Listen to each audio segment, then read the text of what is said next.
So, good day everyone. I'm April Joyce B. Ampuning from BSTM2A.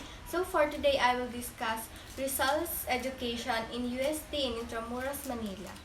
Rizal in UST. During the 1877 year, he transferred to the University of Santo Tomas to continue his studies. Rizal's life in UST in 1877 to 1882. In April 1877, Rizal, who was then nearly 16 years old, matriculated in the University of Santo Tomas, taking philosophy and letters. He is enrolled in this course for two reasons. His father liked it, and he was still uncertain as to what career to follow. He had written to the father Pablo Ramon, rector of Ateneo, who had been good to him during his student days in that college, asking for advice on the choice of career. Unfortunately, the father rector was in the Mindanao, and during those days, it took several months for a letter to travel between Manila and Mindanao. Consequently, during his first year term, 1877 to 1879 in the UST, cosmology, metaphysics, and also theodicy, the history of philosophy. It was during the following school term, 1878 to 1879, the Rizal took up medicine, enrolling simultaneously in the preparatory medical course and the regular first-year medical course. The reasons why he studied medicine were he wanted to be a physician so that he might cure his mother failing eyesight.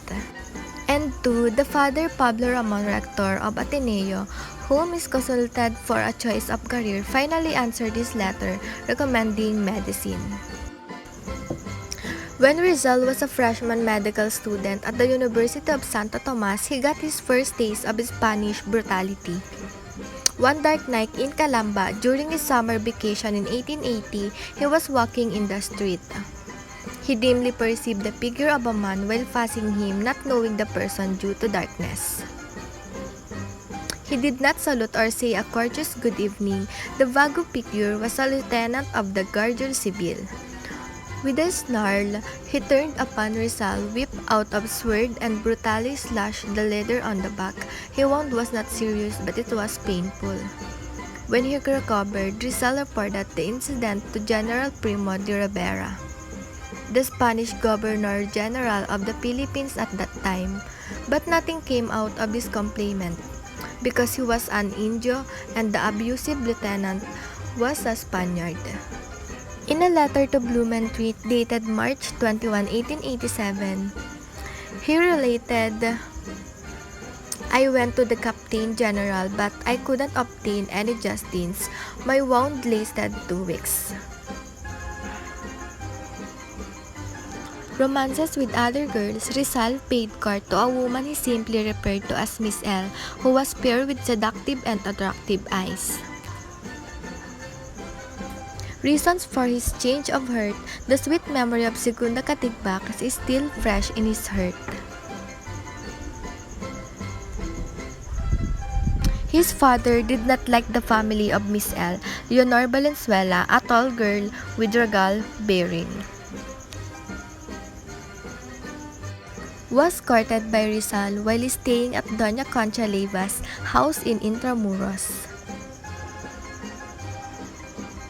Romances with other girls, Rizal sends Leonor Valenzuela letter with invisible ink, a mixture of table salt and water. Leonor Rivera, his cousin from Camiling, was a frail, pretty girl, tender as a budding flower with kindly, wistful eyes. He became engaged. In order to Leonor Rivera hide the relationship, Leonor signs his letter as Timis. In University of Santo Tomas, there were frequent student brawls between the Filipinos and the Spanish in 1880.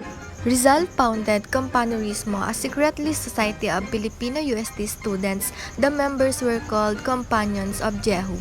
He was the chief of the society and his cousin, Delicano Pilicabol, was the secretary. The students are always fighting because the Filipino and the Spanish students are different races. The Spanish do not accept that the Filipinos are more superior to them in academics.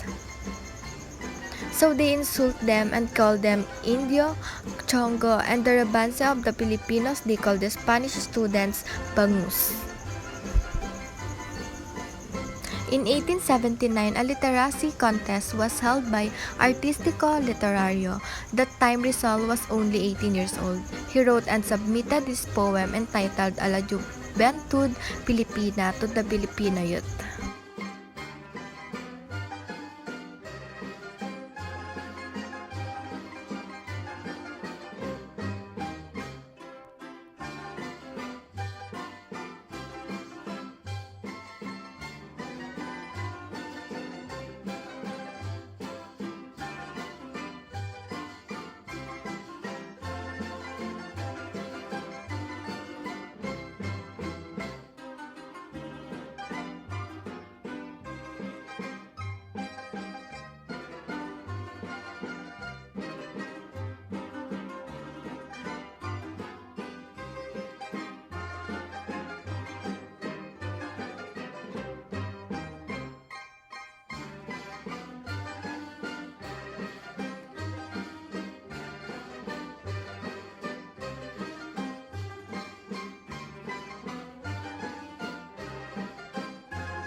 The first prize, a feather-shaped gold ribbon decorated silver pen, was given to Rizal.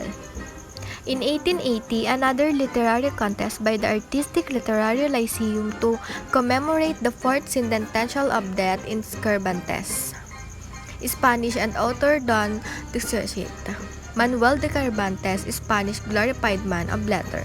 Rizal submitted an allegorical drama, El Consejo de los Doces. The contest was participated by prize, laymen, professors of UST, newspapermen, and scholars. Rizal won the first prize. He received a gold ring and engraved bust of Cervantes. The unhappy days at the UST. Rizal was unhappy in the Dominican institution because the Dominican professors were hostile to him. The Filipino students were racially discriminated against by the Spaniards. The method of instruction was obsolete and repressive. He failed to win high scholastic honors due to the attitude of his professors. During his fourth year in University of Santo Tomas, he decided to complete his studies in Spain, who sailed aboard by the mail steamer Salvadora to Singapore.